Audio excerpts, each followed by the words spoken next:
Assalamualaikum warahmatullahi wabarakatuh. Salam sejahtera untuk kita semua.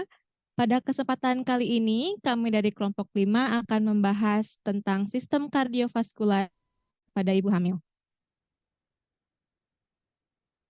Sebelum memulai pembahasan, izinkan saya memperkenalkan kelompok 5 yang beranggotakan Iis Anissa sebagai pemateri, Jihan Nurmaulia Putri sebagai pemateri, saya sendiri Yusri Ika Widiawardani sebagai moderator dan juga pemateri, lalu ada Firsya Ilvani Mutiara sebagai pemateri, Indri Febrianti sebagai pemateri, Siti Maulidia Rahmatillah sebagai pemateri, Silvi Nur Fajri sebagai pemateri, Anti Masturoh Nur Hasanah sebagai pemateri, dan Rahma Nabila sebagai pemateri.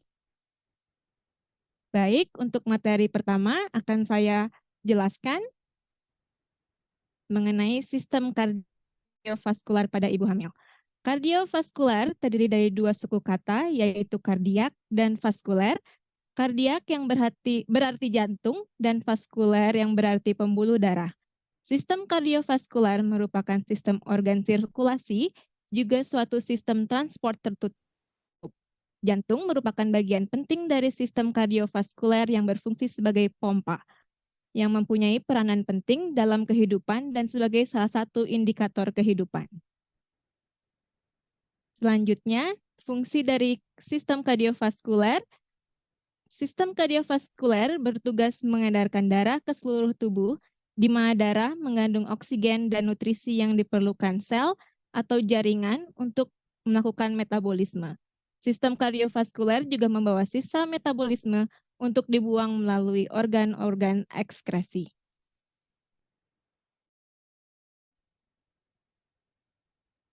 Selanjutnya akan dibahas oleh teman saya. Baik, selanjutnya ada 3 komponen dasar, yaitu ada jantung, pembuluh darah, dan darah. Jantung berfungsi sebagai pemompa yang melakukan tekanan terhadap darah agar dapat mengalir ke jaringan. Pembuluh darah berfungsi sebagai saluran yang digunakan agar darah dapat didistribusikan ke seluruh tubuh. Dan darah berfungsi sebagai media transportasi segala material yang akan didistribusikan ke seluruh tubuh. Selanjutnya,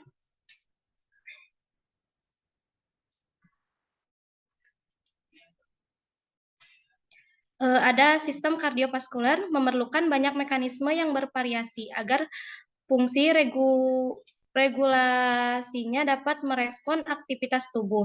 Salah satunya adalah meningkatkan aktivitas suplai darah agar aktivitas jaringan dapat terpenuhi.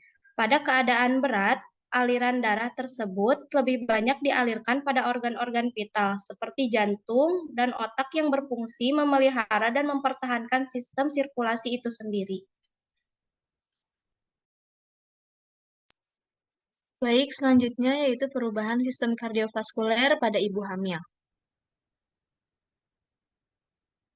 Sistem kardiovaskuler mulai berfungsi pada usia kehamilan 3 minggu. Dalam sistem kardiovaskuler terdapat pembuluh darah terbesar yang disebut angioblast. Angioblast ini timbul dari yang pertama dari mesoderm, splenikus, dan chorionik. Kemudian ada merenkim, yolk sac, dan tali pusat. Dan yang terakhir dapat juga menimbulkan pembuluh darah dan darah.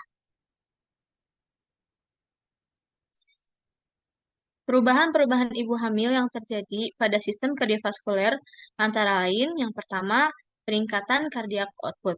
Pada wanita hamil akan terjadi perubahan hemodinamik karena peningkatan volume darah sebesar 30-50% yang dimulai sejak trimester pertama dan mencapai puncaknya pada usia kehamilan 32-34 minggu dan menetap sampai at term. Peningkatan cardiac output ini terjadi akibat peningkatan volume darah.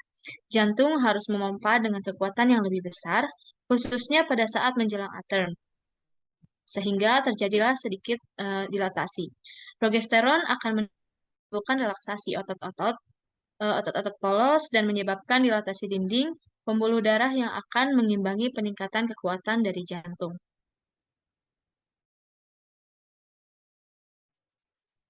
Kemudian yang kedua, terjadi sindrom kehamilan hipotensi supinasi. Pada pertengahan sampai akhir kehamilan, cardiac output dipengaruhi oleh posisi tubuh. Saat istirahat akan meningkat sampai 40%.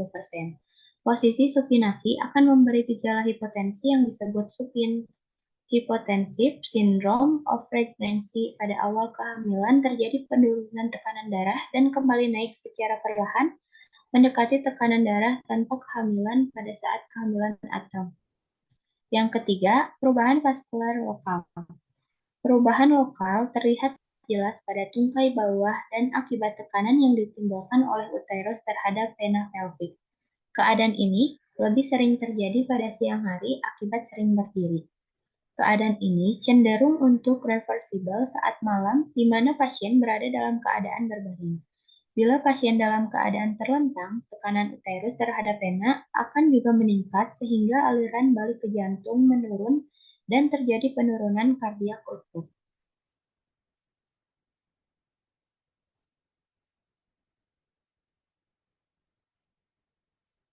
Yang keempat, terjadi anemia fisiologis. Volume plasma meningkat lebih banyak daripada volume sel darah merah. Karena itu, terjadi keadaan hemodilusi dengan penurunan kadar hemoglobin yang menyolok. Keadaan ini disebut anemia fisiologis kehamilan dan mungkin menyebabkan keluhan mudah lelah serta perasaan akan pingsan seperti yang dialami sebagian wanita hamil. Selanjutnya, perubahan anatomi pada sistem kardiovaskuler antara lain. Yang pertama, penebalan otot dinding ventrikel atau pada trimester pertama. Yang kedua, terjadi dilatasi atau pelebaran secara fisiologis pada jantung. Yang ketiga, karena volume rongga perut atau abdomen meningkat menyebabkan hipertrofi jantung dan posisi jantung bergeser ke atas dan ke kiri. Yang keempat, pada fonokardiogram terdapat splitting bunyi jantung tambahan, murmur sistolik dan murmur distolik. Selanjutnya, patologi kardiovaskuler pada ibu hamil. Pada ibu hamil, terjadi adaptasi fisiologis sehingga menyebabkan perubahan signifikan pada sistem kardiovaskuler. Wanita dengan jantung normal dapat beradaptasi dengan baik selama kehamilan. Sedangkan wanita yang mengalami penyakit jantung terjadi komplikasi yang berpengaruh terhadap tumbuh kembang janin, bahkan dapat membahayakan nyawa ibu dan janin.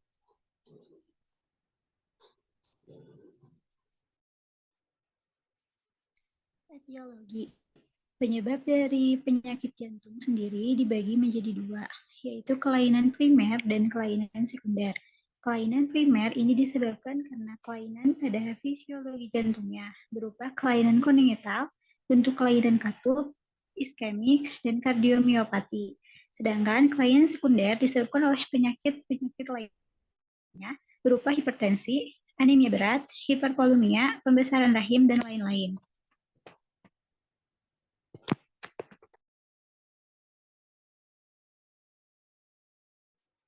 Faktor resiko. 1. Penyakit jantung akibat demam rematik. Sebagian besar penyakit jantung pada kehamilan disebabkan oleh demam rematik. Manifestasi yang terbanyak adalah poliartritis, migrain, serta karditis. Perubahan kehamilan yang menyulitkan diagnosa adalah nyeri sendi pada wanita hamil mungkin oleh karena sikap tubuh yang memikul beban yang lebih besar sehubungan dengan kehamilannya, serta meningkatnya laju endap darah dan jumlah leukosit. Bila terjadi demam rematik pada kehamilan, maka prognosisnya akan buruk. Adanya aktivitas demam rematik dapat diduga bila terdapat suhu subfebris dengan takikardi yang lebih cepat dari semestinya, leukositosis, dan laju endap darah yang tetap tinggi, terdengar desir jantung yang berubah-ubah sifatnya maupun tempatnya. Selanjutnya, penyakit jantung pengenital. Penyakit jantung kongenital. Biasanya, kelainan jantung bawaan oleh penderita sebelum kehamilan, Akan tetapi kadang-kadang dikenal oleh dokter pada pemeriksa fisik waktu hamil. Dalam usia reproduksi dapat dijumpai coartatio aortae, ductus arteriosus, botali, persistens, defek septum sambi dan bilik, serta stenosis pulmonalis. Penderita tetralogi Fallot biasanya tidak sampai mencapai usia dewasa kecuali apabila penyakit jantungnya dioperasi. Pada umumnya, penderita kelainan jantung bawaan tidak mengalami kesulitan dalam kehamilan asal penderita tidak sianosis dan tidak menunjukkan gejala-gejala lain di luar kehamilan. Penyakit jantung bawaan dibagi atas. Yang pertama ada golongan sianotik, yang kedua golongan asianotik, 3 penyakit jantung hipertensi.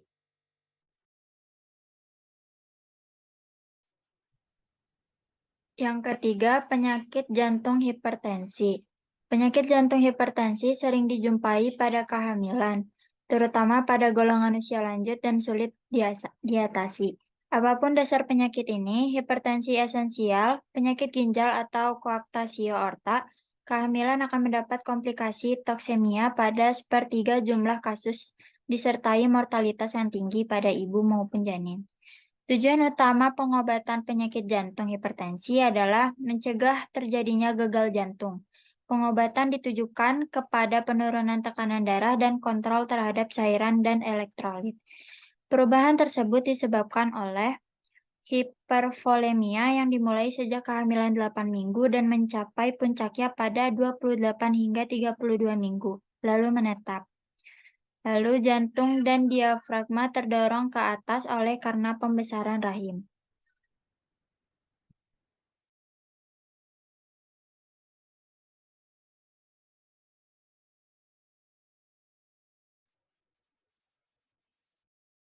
Sekian pembahasan mengenai sistem kardiovaskuler yang dapat kami sampaikan.